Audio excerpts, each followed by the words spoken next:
माहिती घेणार आम्हाला कळवा. माझा मुद्दा तुम्ही आम्हाला 7 दिवसात माझा मुद्दा काय होता, तुम्ही आतापर्यंत माझ्याकडे आला क्यों नाही, आतापर्यंत मला भेटला क्यों नाही. मी दर आठवड्यात तीन दिवसासाठी मी बीड मध्ये जनता दरबार तुम्ही माझ्याकडे आला होता का? तुम्ही तसे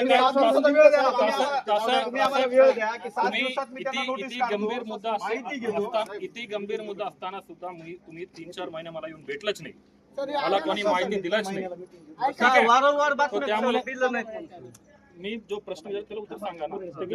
मला येऊन भेटलं पाहिजे ना. ते 15-20 लोकांपैकी ओशा लोकांपैकी या आंदोलनामधली प्रमुख मागणी अशी होती की शेतकऱ्यांचा ऊस कारखान्याला जाऊन 3 महिने झाले. या 3 महिन्यामध्ये आतापर्यंत कारखानदारांनी बिल काढलेलं नाही. सध्या शेतकऱ्यांच्या ऊस जाऊन 3 महिने झालेत. आता कुणाचा मार्च एंडचा शेतकऱ्यांचा हप्ता बँकेत भरण्यात आलेला आहे, कुणाच्या मुलीचे लग्न आलेले आहेत.